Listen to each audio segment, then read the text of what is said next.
이삭은 오실 그리스도에 대한 예표, 이삭은 오실 그리스도에 대한 예표를 우리들에게 말해주고 있습니다. 바울이 갈라디아서 우리 3장 지난 시간에 보면 하나님이 아브라함에게 약속하신 그 약속들 가운데 이 땅을 너와 내 자손에게 주리라 말씀하셨는데, 자손들이라 말하지 않고 그 자손이라 말한 것은 바로 한 사람을 얘기하고 있다.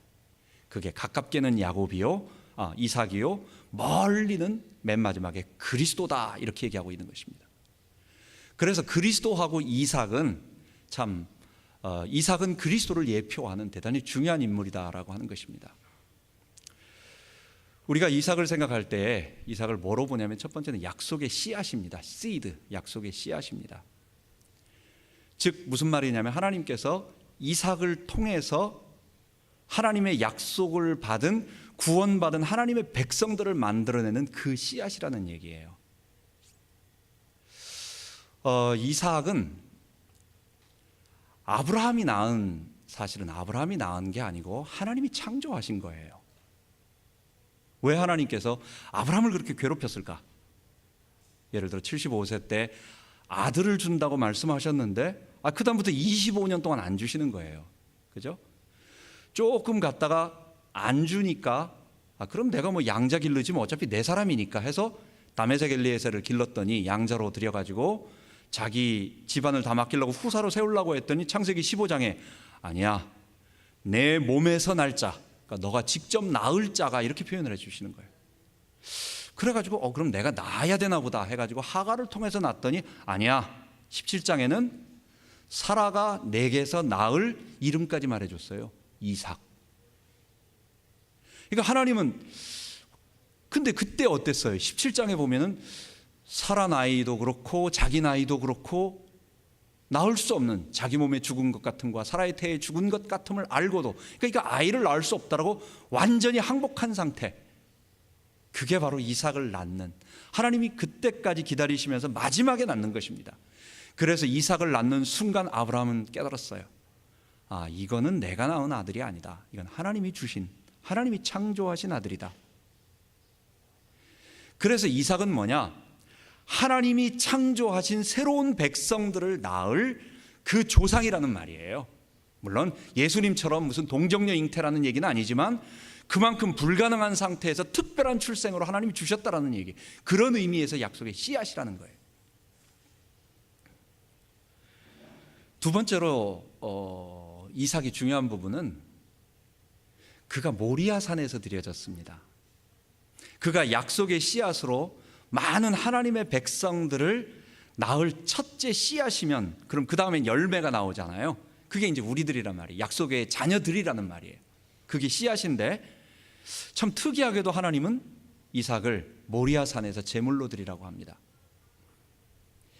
이삭의 일생을 쭉 성경을 다 뒤져보면 그의 일생 속에서 큰 사건이 두 개밖에 없다는 걸 알게 돼요. 그게 창세기 22장에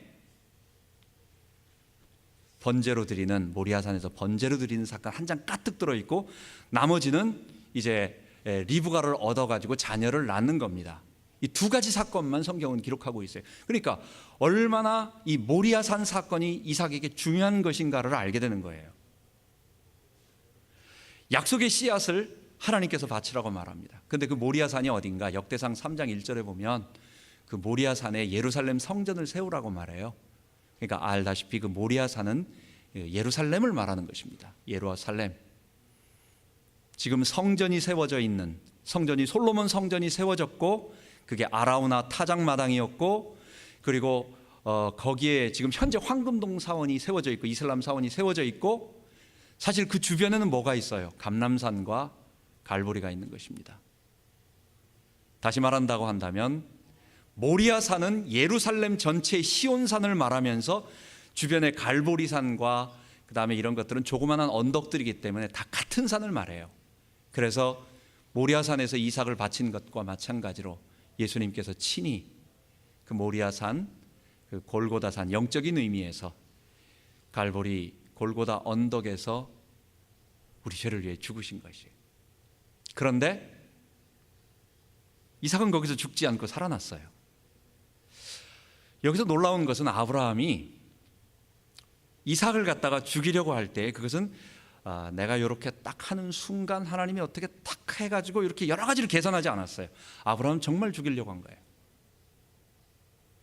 하나님이 아브라함을 보고 어느 날 이삭에게 푹 빠져 있는 아브라함을 질투해가지고 너가 그렇게 아들을 갖다가 나를 이제는 미워하고 너가 그렇게 나를 나보다 저 아들을 사랑하니 해서 그를 바치라고 한 얘기가 아니라 이삭이 누구냐라고 하는, 내가 이삭을 통해서 약속한 그 약속을 믿느냐, 그것에 대한 질문이에요. 아브라함은 알았습니다. 이 이삭은 자기가 100세에 불가능한 가운데 내었고 25년 동안 계속해서 이삭을 통해서 큰 민족을 이루고 큰 백성을 이룰 거라고 한 언약의 씨라는 걸 알았어요. 그러니까 이삭을 바치면 분명히 하나님께서 이삭을 다시 살린다라고 하는, 히브리서 11장에 보면 저는 죽은 것 가운데서 다시 산 것이라고 얘기하는 것입니다. 이 말은 하나님을 아브라함은 믿었던 거예요.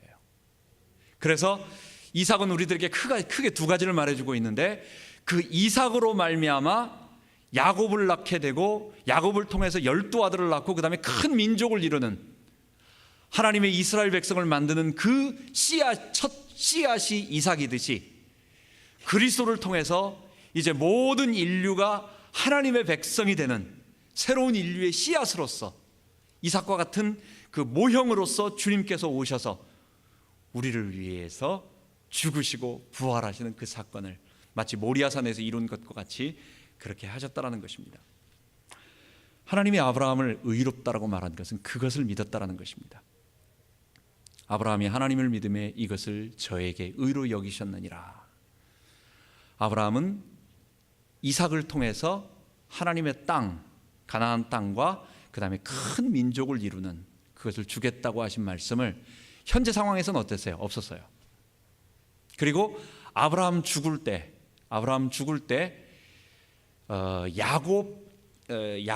야곱도 결혼도 안 했어요. 에서와 야곱만 봤어요. 이삭의 손자 2명만 봤어요. 그것도 에서는 아니라고 이미 하나님이 말씀해 주셨으니까 아니었는데 야곱은 결혼도 못하고 지금 빌빌거리고 있었어요. 그러니까 그런 상황 속에 가나안 땅에는 뭐가 있었느냐? 거기에는 7 족속과 이미 자리를 잡고 있는 족속들이 자리를 잡고 있었어요. 아무것도 땅도 없었어요. 근데 아브라함은 뭐 했어요? 하나님이 이삭을 통하여 야곱을 통하여 이 가나안 땅을 주시고 여기에 하나님 나라를 이루시겠다고 한 그 약속을 정말 믿었다라는 것입니다. 그것에 대한 구체적인 행위가 모리아산에서 이삭을 죽이려고 했던 것이었습니다. 하나님은 아브라함에게 내가 이제야 나를 경외하는 줄, 내가 다시는 너가 다른 마음을 품는지, 나를 제대로 믿고 있는지, 내가 너에게 준 이삭을 통한 약속을 믿고 있는지에 대해서 내가 의심하지 않겠다. 내가 나를 경외하는 줄 알겠다라고 말씀하여 주신 것입니다. 아브라함은 이삭을 통해서 가나안 땅에 하나님 나라가 이루어질 것을, 그 약속을 믿음으로 구원을 받고 의롭다함을 얻은 하나님 백성이에요. 그렇다고 한다면 우리는 뭡니까? 똑같다라는 거예요. 지금 우리가 갈라디아서를 볼 때는 복음이냐 율법이냐라고 하는 굉장히 중요한 문제, 너무너무 중요한 문제를 다루고 있습니다. 이 문제는 초대교회 당시에 유대교회 1500년 지나왔고, 그리고 예수님 당시에 거의 2000년간 지나왔던 율법 지키는 유대 행위구원 종교와 거기에서 오직 믿음으로 하나님의 은혜로 성령이 우리 안에 들어오셔서 우리를 구원하여 주시는 그 은혜로 믿음으로 구원 얻는 기독교회, 예수님을 따르는 교회를 만들어냈어요. 뭐 복음이냐 율법이냐고 하는 문제가, 이 갈라디아서와 로마서에 있는 이 복음의 진리는 복음이냐 율법이냐라고 진리는 펠라기우스처럼 인간은 반쯤 부패됐다, 절반만 부패됐다라고 말하는 사람과 거기에서 나온 로마 캐톨릭, 이 세미 유대교라고 말할 수 있는 로마 캐톨릭에서 오늘날 이 예수님의 은혜의 구원을 말하는 이런 오늘 개혁교회를 만들어냈어요. 그만큼 중요한 핵심적인 원리, 그게 바로 오늘 지난주와 3장과 4장에서 우리가 하고 있는 이 복음과 율법의 문제입니다. 이것을 간단하게 짚고 넘어간다면, 어려운 문제지만 우리가 짚고 넘어가야 할 것은, 여러분, 복음이냐 율법이냐라고 하는 문제는 꼭 반드시 두 가지를 기본 전제로 깔고 들어가야 됩니다. 그건 뭐냐? 복음과 율법을 말할 때는 첫 번째는 자기 행위에 의해서 자기 스스로 노력을 해서 거룩해지려는 종교냐, 아니면 전적으로 하나님의 은혜로 말미암아 구원을 얻는 종교냐, 다시 말하면 자력 종교냐 타력 종교냐, 내 스스로 구원에 도달하는 거냐, 아니면 하나님이 손 내밀어 주셔서 구원을 얻는 종교냐, 이게 복음과 율법의 문제의 핵심이라고 하는 첫 번째. 두 번째, 그것에 대한 근거는 우리가 지금까지 누누이 말했던 구약이 말하고 있는 크게 두 개죠. 옛 언약을 통해서 율법의 행위를 지켜가지고 의를 행하는 것과, 아니다 그건 안 되니까 예레미야와 선지자들이 말한 하나님의 성령이 내 안에 들어오심으로 내가 구원받는다라고 하는 이 두 개의 근거, 이걸 가지고 문을 열고 들어가지 않으면 엉뚱한 결과로 도달합니다. 그러면 사람들이 믿음이냐 행위냐라고 하는 더 줄여서 말할 수 있어요. 복음과 율법은 믿음이냐 행위냐라고도 말할 수 있어요. 근데 이것을 아차 잘못해버리면, 우리는 믿기만 하고, 근데 그 믿음도 헬라 영지주의의 믿음처럼 머리로만 깜빡 믿는 거예요. 내가 믿지. 오늘 아침에 뉴스 아나운서가 말하는 거 믿지. 뭐 내일이나 뭐 혹시 또 비가 온다고 말하는 그 일기예보 나는 믿지. 그게 믿음이니까 우리는 보통 그걸 다 믿는다라고 생각을 하니까 그걸 교회 이 성경에 적용을 해가지고 예수를 그렇게 믿으면 구원을 얻는구나. 그리고 우리는 어떤 행위도 할 필요가 없어. 그러니까 뭐 거룩을 행해야 되는 그런 것도 필요 없다라고 하는 희한한 영지주의 기독교 구원파 이단에 가서 다른 복음으로 돌아가기 쉽습니다. 여러분, 믿음은 뭐라고요? 지난 시간에 얘기한 믿음이 뭐라고요? 우리에게 요구하는 게 있어요. 복음이 우리에게 요구하는 내용이 있어요. 복음은 그냥 좋으니까 좋아라, 다 좋아 그냥 공짜로 받으면 다 돼 라고 말하지 않고, 예수님이 십자가에 널 위해 죽으셨으니까 너도 예수님과 똑같이 십자가에 못 박히고, 이걸 우리는 회개라고 말해요. 나의 주인됨을 십자가에 못 박고 예수와 함께 그분을 내 주인으로 모시는 걸 부활 생명으로 살아나고 그분의 부활을 동참한다라고 말해요. 그거 하라는 거예요. 그거 순종하라는 거예요. 믿음은 그걸 믿는 거라고 말하는 것입니다. 그렇기 때문에 믿음은 결국은 이 오직 믿음으로 구원 얻는다라고 하는 이 말은 결론적으로 우리에게 무엇을 말하느냐? 우리로 하여금 하나님의 은혜로 그리스도와 연합돼서 내가 정말로 내 힘이 아닌 내 아담적 이 죄의 본성으로는 내 죄를 이길 수가 없고 의를 행할 수가 없어 사망 가운데 멸망 가운데 갈 수밖에 없는데, 오직 믿음으로 이 십자가 복음을 믿으면 예수님이 내 안에 주인으로 들어오셔서 성령님이 내 안에 거하심으로 내가 이제부터는 죄를 이길 수 있고 의를 행할 수 있게 되어진다.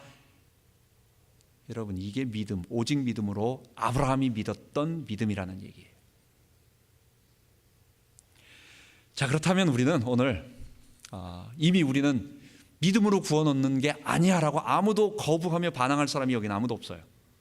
1세기 당시에는 아니다, 그런 말이 어디 있느냐, 성경에는 율법을 지킴으로 우리가 조금이라도 어떤 선한 행위를 해야지 라고 하는, 할례를 행하고 절기를 지키는 게 너무 아브라함부터 말한 건데 그거 해야 되는 거 아니냐라고 많은 사람들이 어려워하고 있었어요. 그러니까 거기에 대해서 강력하게 아니다라고 얘기하면서 그 반대 얘기를 했는데, 지금 2000년 지난 우리는 이미 바울과 복음을 통해 가지고 십자가 복음을 통해서 아무도 행함을 통해서 내 스스로의 공로를 통해서는 구원받는다라고 생각한 사람이 아무도 없습니다. 오직 하나님의 은혜로 예수님이 내 안에 주인으로 들어오심으로 구원받는다는 걸 알고 있어요. 그래서 우리는 오늘 본문 갈라디아서 4장 1절부터 8절 그리고 뒷부분을 보면서 종과 아들을 이렇게 비교를 해요. 첫 번째 읽었을 때 종이라도, 주인의 아들이라도 어렸을 때는 이 종의 후견자 밑에 들어간다, 노예처럼 들어간다 이러면서, 근데 종은 기업을 못 받지만 아들은 유업을 이을 자다, 자꾸 이러는 것입니다. 유업을 이을 자다. 오늘 우리가 찬송을 나의 영원하신 기업 이렇게 했어요. 생명보다 귀하다. 여기서 기업은 뭘까요? 컴퍼니, 엔터프라이즈 이런 걸 말하는 걸까요? 아니죠. 이게 땅을 얘기하는 거예요. 사실 엄밀하게 말한다면. 근데 땅이라는 게 뭡니까? 오늘 보면 아브라함의 약속을 얘기하는 거예요. 하나님이 가나안 땅을 너희에게 이걸 너의 것으로 주겠다. 근데 그게 우리에게는 오늘날 영적인 의미로 뭐가 되겠어요? 하나님 나라 백성 된다는 거예요. 구원, 영생, 구원을 준다는 얘기. 그래서 구약의 기업을 주겠다라고 하는 말은 그리스도의 십자가와 부활로 말미암아 새 언약 안에 들어가니까 우리가 하나님의 백성, 하나님의 구원 백성이 된다라고 하는 그 의미가 되어지는 것입니다. 그럼 우리가 하나님의 백성으로서 받을 유업이 뭐냐? 제가 5가지로. 우리가 이 다음에 예수님 오셔서 재림할 때는 좀 더 다른 것으로 말하겠죠. 그러나 이 땅에 살고 있으면서 주의 재림을 기다리는 요 한시적인 기간까지, 요 때까지 우리에게 저 하늘나라의 생명, 예수님이 내 안에 들어오셔서 나를 살리시는 부활 생명, 이 구원이라고 하는 이 하나님 나라 축복이라고 하는 것은 오늘 죄의 몸을 가지고 있는 우리에게 어떻게 적용되느냐, 이걸 5가지로 한번 정리를 해봤어요. 제가 늘상 사망을 얘기할 때도 5가지를 얘기합니다. 창세기 3장의 극심한 수고, 창세기 4장의 인간관계의 갈등, 그리고 언제 터질지 모르는 사건 사고, 그거로 인해서 우리 마음속에 수고하고 무거운 짐을 진 자, 그래서 다 무거운 짐에 눌려있는 우리 마음의 상처와 아픔과 갈등, 그리고 아담아 너는 흙이니 흙으로 돌아갈지니라. 우리 육체가 흙으로 돌아가는 노화, 질병, 썩음과 해체, 그리고 영원한 심판. 이것을 저는 이 땅에 살고 있는 동안 한시적인, 우리가 생명도 가지고 있지만 죽음이라고 말했어요. 그런데 저는 이제부터 죄인된 우리가 예수님과 연합됨으로 말미암아, 예수님이 내 안에 인격으로 들어오셔서 나와 함께 영원토록 거하심으로 말미암아 얻게 되는 생명, 부활 생명, 예수의 주되심을 고백하는 자에게 나타나는 그 하나님 나라의 기업, 이게 뭐냐? 첫 번째, 고린도후서 4장 5장 17절, 누구든지 그리스도 안에 있으면 새로운 피조물이라. 이전 것은 지나갔으니 보라 새 것이 되었도다. 여러분, 우리는 옛 것이 아니고 이제는 다시 창조되어진 새 거예요. 새 거. 여러분, 새 거라는 말이 얼마나 좋아요, 그죠? 오래돼가지고 덜덜덜거리는 어떤 그런 차도 아니고 아주 새 거. 너무 좋잖아요. 새 거. 우리의 죄의 본성으로 인해 다 망가지고 삐뚤어지고 어려워지고 거기에 고통을 당하고 있는 우리가 아니라, 이제는 주님이 다시 한번 나를 만져주신 새로운 피조물, 새 창조 가운데 거하는 새로운 사람들이라는 거예요. 잊지 마세요. 우리 속에 예수님이 주인으로 들어오셔서 나와 연합해 주심으로 말미암아 수많은 사람들 가운데 2종류의 원리로 살아가잖아요. 자기 죄의 본성을 따라서 자기를 위한 삶을 살아가지만, 우리는 예수를 위한 삶, 그런데 좀 더 정확하게 말한다면 예수님이 내 안에 주인으로 살아가시면서 나를 이끌어 가시는 예수님에 의한 삶을 살아가는 사람들이 되어버렸어요. 이게 그리스도의 안에 있는 새로운 피조물들이에요. 더 이상 정죄함도 없고, 더 이상 멸망도 없고, 더 이상 우리를 괴롭히는 것도 없는 새로운 피조물임을 잊지 말자. 두 번째로, 요한일서 5장 8절에 보면 대저 하나님께로서 난 자마다 세상을 이기느니라, 죄 범죄치 아니하느니라 말하면서 하나님께로서 나신 자가 저를 지키심에 악한 자가 저를 만지지도 못하느니라 그랬어요. 그리스도와 연합되어서 그리스도가 내 안에 주인으로 오심으로 말미암아, 내 안에 계심으로 말미암아 내가 죄를 이기게 되고 내 바깥에 실제로 존재하고 있는 사탄, 우리 이길 수 있습니다. 그리고 이 생명의 능력은 사망을 이길 수 있어요. 여러분, 어두움은 절대로 빛을 이길 수 없어요. 늘 하는 말이지만 이 깜깜한, 예를 들어서 이 건물 안에 불을 켜는 순간 빛과 어둠이 얼마나 치열하게 싸웁니까? 막 해가지고 이길 듯 질 듯 하는 게 아니에요. 불이 들어오는 순간 다 도망가는 거예요. 어둠은 다 도망가는 거예요. 예수 안에 있는 이 생명의 빛이, 생명이 우리 안에 거하심으로 말미암아, 우리가 새로운 피조물 됨으로 말미암아 우리 속에 있는 죄의 권세, 나를 지긋지긋하게 공격하고 누르고 있던 이 죄의 세력은 완전히 무너지고 도망가고, 이제부터는 생명의 이 능력이 나로 사망으로부터 살아나게 만들어요. 뿐만 아니라 내 주변에서 나를 얼마나 이 사탄이 공격하는지 몰라요.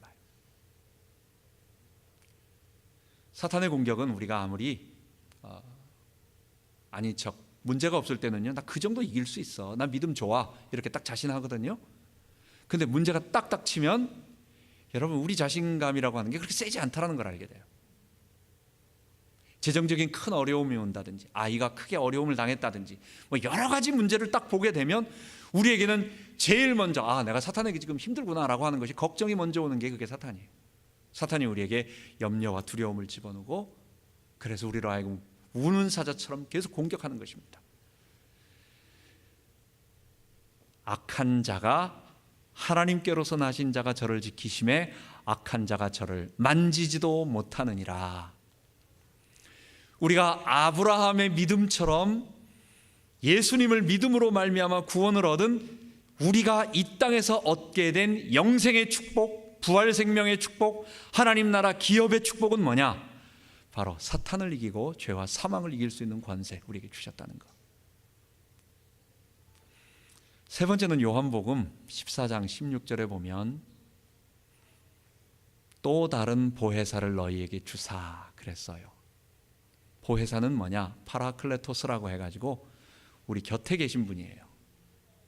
우리 곁에서 우리를 도와주시는 분, 우리 곁에서 우리의 부족한 것들을 다 든든하게 지켜줄 수 있는 사람. 제일 그 파라클레토스를 잘 설명하는 것이, 적절한 그것이 우리 법정 대리인이라고 말할 수 있어요. 이 변호사는 나를 다 완전히 이해를 하고 내 상황을 다 이해하고, 나는 법률 용어를 하나도 모르기 때문에 내가 법정에 갔을 때 무슨 말을 하는지, 아니면 내가 이렇게 말했을 때는 어떻게 될지 모르는 이런 모든 것들을 변호사가 일일이 다 커버를 해주면서 보호해주면서, 아니라고, 이 사람 그런 사람 아니라고 하는 그런 부분들, 내 곁에서 끝까지 나를 지켜주시는 분, 보호해주시고 은혜를 주시고 가르쳐주시는 분, 좀 더 우리에게 가이드가 되어주시고, 내 인생의 가이드가 되어주시고, 카운셀러가 되어주시고, 나의 보호자요 공급자가 되어주시는 그분, 우리의 삶 살아가는 동안 우리의 도울 자가 있어요. 너는 도울 힘이 없는 사람을 의지하지 말고 여호와 우리 하나님께 그 도움을 구하는 자가 복이 있다라는 말처럼, 하나님 우리 아버지가 주의 성령으로 그리스도로 내 안에 계셔서 나를 지켜주시면서 나의 보호자가 되어주시고, 나의 인도자가 되어주시고, 나의 상담자요, 나를 지켜주시는 분이 돼요. 여러분과 제가 판단한 것들이 얼마나 옳습니까? 지금까지 생각을 해보세요. 나는 이거 분명히 맞다 생각해서 판단했는데, 결정했는데 큰 손해본 거 많아요. 그만큼 우리는 우리 지식도 우리 지혜도 사실은 자신이 없습니다. 뿐만 아니라 우리는 그것이 단순하게 쉬운 거, 뭐 그냥 조금 한 100-200불 손해본다라든지, 뭐 아니면 뭐 그 정도라면 괜찮겠는데, 이것이 우리의 일생을 좌우할 수 있는 그런 위험한 결정의 순간이나 위기의 순간이나, 또는 내가 낙심해서 완전히 절망 가운데 빠져있는 상황 가운데도 있을 수 있어요. 이 모든 것을 누가?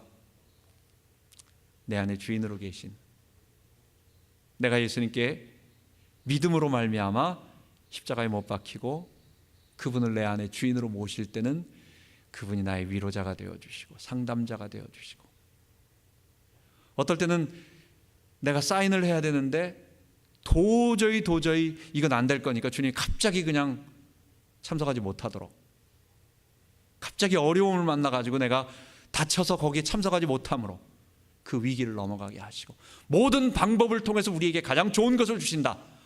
혹시나 내가 조금 손해보는 거는, 이거는 백신처럼 이거 맞고 나서 조금 열이 나서 아프긴 하지만 그러나 결과적으로는 더 좋은 거기 때문에 하나님이 나에게 허용해 주셨어. 우리는 그 하나님을 믿고 그 하나님의 선하심을 믿고 신뢰해요. 주님이 우리 곁에 계세요. 나를 가장 사랑하시고, 그리고 그분이 마음만 좋은 할아버지가 아니라 온 우주 만물을 통치하시는 전능하신 하나님이세요. 그분이 내 곁에서 보혜사가 되어 주시겠다고 약속해 주셨어요. 이 땅에 우리가 주의 재림 때까지 한시적으로 살아가는 동안 이 놀라운 축복이 우리에게 있다는 걸 잊지 말아야 되겠습니다. 그리고 이 세 가지를 가진 자에게 두 가지의 것들을 더 주셨어요. 그거는 이 땅 살아가는 동안 우리에게 사귐을 주셨습니다. 영생은 유일하신 하나님과 그의 보내신 자 예수 그리스도를 아는 것이니이다. 여러분, 우리가 결혼을 해가지고 오랫동안 삽니다.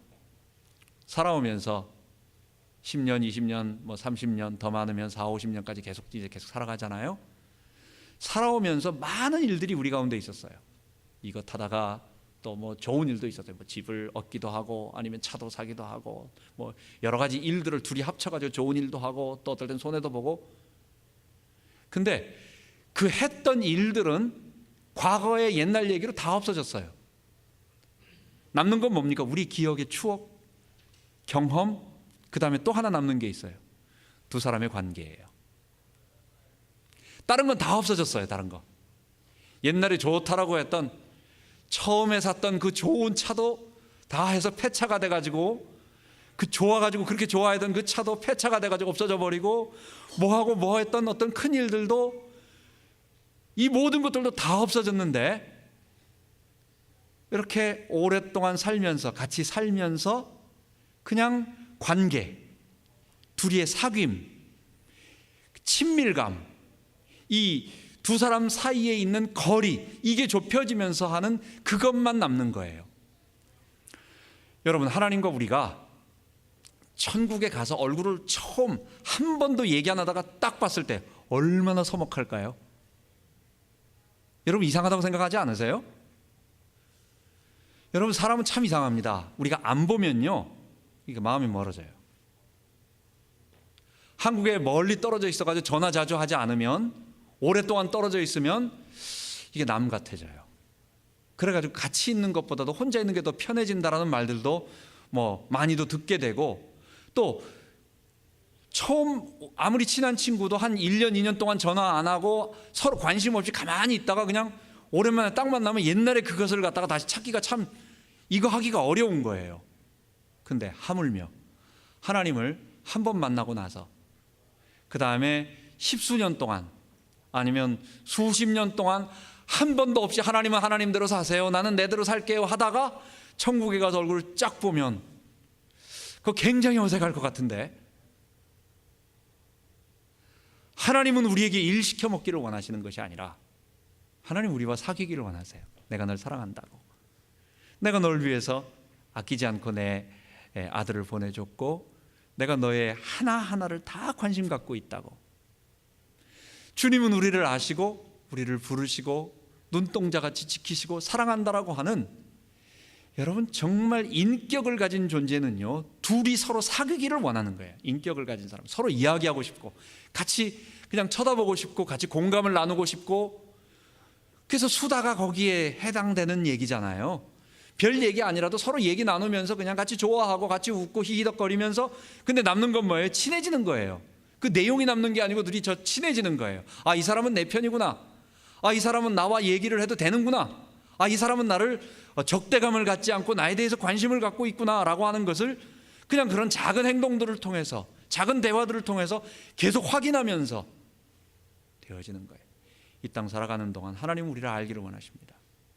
하나님을 아는 것은 하나님을 분석해서 아는 게 아니고, 하나님은 언제는 어떤 반응을 일으키고 언제는 어떤 일을 하고 이런 것을 갖다가 상세하게 분석하는 게 아니라 그분과 친해지는 거예요. 사람과의 친한 것은 인격 대 인격, 사람과 사람과의 교제는 서로 함께 있고 싶어지고, 서로 만나면 기쁘고, 서로 어려움을 같이 담당해 주고 싶고, 이런 마음들이죠. 이런 거지만 하나님과 우리의 인격적인 교제는 뭘까요? 하나님은 은혜를 베푸시고 우리에게 사랑을 베푸시고, 우리는 그분께 감사하고 경외하고 경배하고, 이걸 믿음이라고 말하고 하나님 백성됨의 사귐이라고 말하는 것입니다. 그게 바로 말씀과 기도를 통해서. 이슬람의 하나님은 그냥 가서 하루에 3번씩 그냥 무조건 절하고 무조건 복종해요. 거기는 인격적인 게 아니에요. 하나님은 한 번도 알라는 이 땅에 내려오지 않아요. 그리고 온 우주를 창조한 능력이 있지만 내 개인에게 직접적인 컨택과 이거 하지 않아요. 그냥 온 세계를 갖다가 그냥 자기의 능력으로 이끌어갈 뿐이지. 그 사람들 주장을 얘기하는 거예요. 나 자신에 대해서는 인격적인 교감이 없어요. 그런데 우리 하나님은 내 말을 언제나 귀 기울여 주시고, 그리고 내 안에 거하시면서 나의 모든 것을 이끌어가 주시기를 원하는, 그래서 예수님은 하나님을 우리 아버지라고 그렇게 표현을 해주셨어요.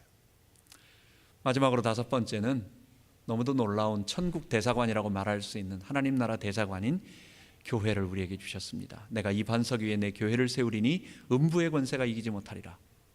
내가 내게 천국 열쇠를 주노니. 즉 천국 열쇠가 뭐예요? 이게 교회에게 주어진 거예요. 베드로 개인이 아닌 베드로를 대표로 해서 12 사도와 그리고 그를 따르는 교회 공동체에다가, 거기에다가, 근데 모든 사람에게 하나씩 다 준다 이렇게 말하지 않고 대표자에게 앞으로 나와 해가지고 하나 준 거예요. 그게 이제 대표로 받은 거예요. 교회가 천국 문을 여는 열쇠입니다. 그렇다고 한다면 세상 사람들은 교회를 통해서만 표현하자면 카톨릭 같은 의미가 아닌 그리스도께 접붙임바 되고 교회를 통해서만 생명을 공급받고 교회를 통해서만 하나님 나라 구원의 문이 열리게 돼 있어요. 여러분, 교회는 뭐 하는 곳이라고 생각하십니까? 천국 열쇠, 천국과 연관되어 있습니다. 제가 얼마 전에 이번 주에 조그만한 알람 클락이 하나 필요해가지고 어떻게 가다가 아난데일에서 K마트에 들어갔어요. 들어가 보니까 공간은 굉장히 넓은데 내가 원하는 게 없는 거예요. 알람 클락도 많이 있지만 나는 아주 심플한 거, 뭐 라디오 나오고 복잡한 필요 없고 아주 크고, 그 다음에 그냥 딱 밤에 내가 안경 벗으면 안 보이니까 글자 크고, 그 다음에 간단한 거, 이제 이런 거, 이걸 찾는데 없는 거예요. 다른 데 큰 데 갔습니다. 갔더니 있어요. 월마트에 가보니까 그냥 내가 원하는 게 딱 있었어요. 다음번부터는 거기 안 가고 싶어. 무슨 말인지 아세요? 가보니까 종류가 너무 많아가지고 내가 원하는 게 있어요. 거기에는 뭐든지. 그래가지고 또 어떨 땐 내가 원하는 어떤 제품이라고 하는 거, 이런 거 사야지라고 하지 뭘 사겠다라고 하면 모르잖아요. 그러니까 그런 종류 중에서 제일 원하는 거 이런 게 있잖아요. 근데 어디 가면 큰 데는, 큰 마트, 월마트 큰 마트에 가보니까 다 있는데 어떤 데 작은 데는 없어요. 내가 그걸 요번에 가보면서 교회도 그렇겠구나. 내가 만약에 그렇다면 내가 원하는 것을 딱 얻을 수 있는데 여러 군데 가가지고 여기도 없으니까 또 차 타고 나와서 또 저기 갔다가 또 그거 갔다 없다가, 그럴 바에 아예 모든 게 다 있는 곳으로 가고 싶다. 만약에 내가 그렇다면 우리 사람들도 다 이런 마음이겠구나. 우리 집사람이 토요일마다, 우리 뭐 다 그러잖아요. 마트에 이제 일주일 음식 좀 준비하기도 하고 또 교회 음식 준비하려고 해요. 그럼 우리 뭐 합니까? 그러면은 쿠폰 같은 걸 딱 봐서 어디가 싸게 하는가 해서 작전을 다 짜요. 그래서 여기는 뭐가 싸니까 얼마 사고 뭐 하고, 그다음 저기 들려서 뭐 하고. 교회가 마치 내가 원하는 것을 얻어내려고 하는 것이, 그것이 우리들의 기본적인, 그렇게 살아가는 현대인들의 기본적인 마인드가 당연히 그렇게 되어 있어요. 그러나 교회는 뭐 하는 곳입니까? 이거 영생하고 연관되어 있는 것입니다. 교회는 영생이라고 하는, 천국 열쇠라고 하는, 그리고 구원의 진리와 생명의 진리를 우리에게 주시는 곳이냐 아니냐라고 하는 것이 교회의 여부를 따지는 거예요. 교회는 나에게 내가 원하고 있는 그 사마리아 여인처럼, 우물가의 여인처럼 자기는 누구로부터 배우질 않았으니까 나는 나를 공급해줄 7번째 남자가 있으면 좋겠다라고 생각을 해가지고 이것 찾고 저것 찾고 하면서 찾고 있는데, 당연히 가르쳐주지 않으면 그렇게 될 수밖에 없는 거예요. 그러나 그 사람의 진정한 만족과 안식은 어디서 얻었습니까? 예수님을 만나서 예수님이 그 안에 주인으로 들어가실 때 그 속에서 영생하는 생수가 나듯이, 그러니까 그가 찾고 있는 거하고는 전혀 다른 거예요. 그 여인은 찾고 있는 거하고는 전혀 다른 것, 그 생수의 강이. 여러분, 교회는 저는 그거라고 생각합니다. 예수님은 요한계시록에 보면은 오른손에 7별과 7별을 잡으시고 7 금촛대 사이를 다니시고 계신다고 말씀하셨어요. 결국 교회는 뭐냐?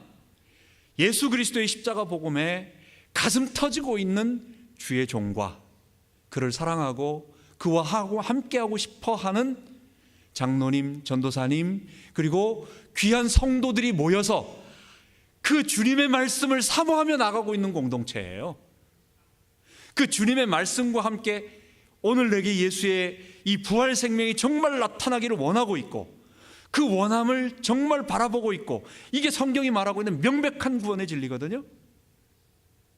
이 구원의 진리가 희미해가지고 조금 어디 숨겨져 있는데 이거는 눈 뜨고 자세히 보지 않으면 그냥 지나칠 수 있는 그런 게 아니라 이건요 너무 명백한 거예요. 예수 믿는 건 뭐냐? 십자가에 못 박히고 그리고 예수의 주되심을 고백하며 그분과 함께 살아가는 것, 이거 아니면 예수 믿는 거 아니다. 헛소리하지 말아라. 성경에 그렇게 나와 있어요. 너무도 명백하게 나와 있어요. 제가 옛날에 저도 철이 없을 때는 정말 훌륭한 목사님들, 옥하는 목사님이나 이런 귀한 분들이 어떨 때는 내가 설교 이런 거 들을 때는 십자가에 못 박혀야 됩니다. 우리 아직도 뻐득뻐득 내가 살아서 이런 설교하면 그래서 좀 율법적인 설교 같고 좀 예수 믿고 은혜 받으라 뭐 아니든지 뭐 오직 예수 뭐 이런 소리가 더 좋았지, 십자가에 못 박히라 뭐 나를 죽여라 뭐 이런 말이 별로 마음에 안 와닿았었어요 솔직히.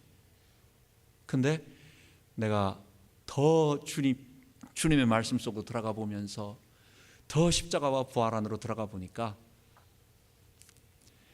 결국 내 마지막 모든 성도들에게 하나님께서 하기를 원하시는 구원의 진리는 이거였구나. 다른 사람들에게 그들의 문제를 채워주려고 다른 것으로 그들이 필요한 것을 가져다 주려고 하지 말고 그들이 모르고 있지만 그들이 정말 가지고 있는 그 문제, 다른 건 안 되는 거예요. 내가 십자가에 못 박혀서 예수의 주되심을 고백하지 않고는 구원 자체가 시작 안 되는 거예요. 그리고 그 구원을 체험하기 시작할 때부터 이제부터는 정말 생명이 내 안에 나타나기 시작해요. 그리고 그것으로 말미암아 성경 전체가 보이고, 그리고 하나님 나라의 열매들이, 그리고 내게서 보이지 않는 사단의 세력이 무너지고 예수의 이름이 높아지고 새로운 피조물이 느껴지고 보혜사가 내 안에서 역사하심이 체험되어지고 그리고 하나님과 점점 사귐이 깊어지고 이런 것들이 나타나요. 저는 우리 장로님과 그리고 우리 전도사님과 3명이 힘을 합해서 여러분들의 손을 잡고 거친 풍랑을 우리가 헤치고 나가고 있어요. 이런 위험도 있고 저런 위험도 있고 어떨 때는 이런 위기도 있고 저런 위기도 있고 하면서 나가지만 종착점은 어디에 도착하느냐? 우리가 다 십자가와 부활의 이 배를 타고 모든 성도들이 부활의 영생의 모습으로 변화되는 그 하나님 나라의 축복을 우리 교회를 통해, 우리 주님의 교회를 통해 이룰 줄 확신합니다. 이 영생의 부활 생명의 축복을 우리가 누리기를 바랍니다. 마지막으로, 그래서 바울이 혼을 내는 것은 내가 이 복음을 너희들에게, 이 생명의 복음을 너희들에게 말해줬는데 왜 다시 과거로 돌아가느냐? 다시 날과 절기를 지키려고 하는 율법의 그 행함을 지키려고 돌아가느냐? 사람들이 너희에게 좋은 것 갖다 주는 거, 너희에게 말로 지식을 가르쳐주고 너희에게 자꾸만 뭐 먹을 거 갖다 주면서 너희 마음을 사려는 것은 너희가 이 복음 듣는 것을 이간질시켜가지고 떨어뜨리려고 하는 거다. 그리고 떨어뜨리는 게 뭐예요? 이리가 그런 짓을 하는 게 뭐예요? 잡아먹으려고 하는 거예요. 그러면서 20절의 맨 마지막에 내가 이제 목소리를 변케 하려고 하는 거, 이거 이제 화를 내겠다라고 하는 표현을 지금 말하고 있는 그 다음 번부터 내 목소리 이제부터 좀 세게 말하겠다, 그 얘기를 하는 거예요. 마지막 결론적으로 너희가 아들인 고로 그 아들의 영을 우리 마음 가운데 보내사. 예수님이 우리 안에 성령으로 거하세요. 아들이라는 말은 종과 대비된 말입니다. 자녀라는 말은, 아들이라는 말은 그 로마 당시의 상속자의 개념이에요. 그래서 종은 아무리 똑똑해도 재산을 상속할 수 없지만 아들은, 자녀는, 딸도 포함되는 거예요. 자녀예요. 같이 하나님의 기업을 상속받을 자들이다라고 하는 것. 그리고 이것이 우리 가운데 보증으로 거하셔서 우리가 날마다 예수님의 십자가와 부활에 동참해서 승리하는 우리 모두 되기 바랍니다. 기도하겠습니다. 하나님 아버지, 정말로 이 구원의 복된 소식을 우리가 체험하기를 원합니다. 1세기 당시에 예수님과 바울이 또 많은 사도들이 이 복음과 율법 문제에 대해서 철저하게 싸우며 정말 십자가 복음을 전했는데, 하나님 2000년 후에 오늘날 우리 개혁교회가 그 진리를 이해하지 못하고 우리의 믿음이 십자가에 못 박히는 것과 부활 생명으로 살아가는 예수의 주되심을 고백하는 거라는 것을 잊어버리고 여전히 자기가 주인 되어서 못 박히지 않은 채로 살아가면서도 자기의 원하는 것들을 얻어내려고 구하고 있으면서도 예수를 믿는 것처럼 착각을 하며 또 그런 다른 복음, 거짓 복음을 자꾸만 확신을 주고 말하고 있는 이 시대에 하나님, 우리가 이 구원의 진리와 함께 영생의 축복을 얻는 그 작은 배를 타고 우리가 계속 달려갑니다. 우리 성도들 모두 이 안에서 은혜를 받게 하시고 생명을 얻게 하시고 우리 주님의 얼굴을 배웁게 하여 주옵소서. 예수님 이름으로 기도합니다. 아멘.